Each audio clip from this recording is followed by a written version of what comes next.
விழுப்புரத்தில் வெள்ள சேதங்களை பார்வையிட சென்ற அமைச்சர் பொன்முடி மற்றும் அதிகாரிகள் மீது மழை புயல் வெள்ளத்தால் பாதிக்கப்பட்ட மக்கள் சேற்றை வாரி வீசி உள்ளது மக்கள் திராவிட மாடல் அரசின் மீது கடும் கோபத்தில் உள்ளதை உணர்த்துவதாக பாஜக மாநில துணைத் தலைவர் நாராயணன் திருப்பதி தெரிவித்துள்ளது பரபரப்பை ஏற்படுத்தியுள்ளது. அவரின் செய்திக்குறிப்பில் விழுப்புரம் மாவட்ட மக்களை ஓசி பஸ்ல போறீங்க என்பது போன்ற பல்வேறு வார்த்தைகளால் அமைச்சர் பொன்முடி அவர்கள் அவமானப்படுத்தி வந்ததை கடுமையாக கண்டிக்கிறோம்.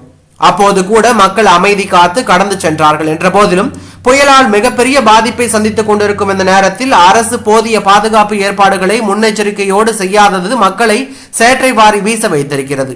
சென்னையை தவிர மற்ற மாவட்டங்களை முறையாக கவனிக்காமல் அரசும் அதிகாரிகளும் அலட்சியத்தில் இருப்பதே அரசாங்கத்தின் நிர்வாக தோல்வி என்றால் மிகையாகாது. பெரும்பாலான அமைச்சர்கள் தங்களின் தொகுதிகளில் இல்லாமல் சென்னையிலேயே வாழ்ந்து கொண்டிருப்பதும் தங்கள் கவனத்தை சொந்த தொகுதியில் செலுத்தாததுமே இந்த நிலைக்கு காரணம். நீர்நிலைகளை தூர்வாராதது, நீர்நிலைகள் ஆக்கிரமிப்புகள், சட்டவிரோத கட்டுமானங்கள், மோசமான சாலைகள், கட்டமைப்புகளை புதுப்பிக்காதது போன்ற பல்வேறு காரணங்களை மழை புயல் வெள்ளத்தினால் ஏற்படும் பாதிப்புகளுக்கு காரணம். இவற்றை ஒருங்கிணைத்து மேற்பார்வையிட்டு நிர்வகிப்பதே சட்டமன்ற ஆட்சியாளர்கள் மற்றும் அதிகாரிகள் ஆகியோரின் கடமை மற்றும் பொறுப்பு. ஆனால் மோசமான நிர்வாகம், சட்டவிரோத செயல்கள், லஞ்சம், ஊழல் ஆகியவற்றால் மாவட்ட நிர்வாகம் செயலிழந்து போய்விடுவது மழை புயல் காலங்களில் வெளிப்பட்டு விடுகிறது என்பதை இந்த புயல் உணர்த்துகிறது என்றும் ஓசி பஸ், 1000 ரூபாய் பணம், வீண் வெட்டி பேச்சு இவையெல்லாம் மட்டுமே மக்களை கவர்ந்து விடாது.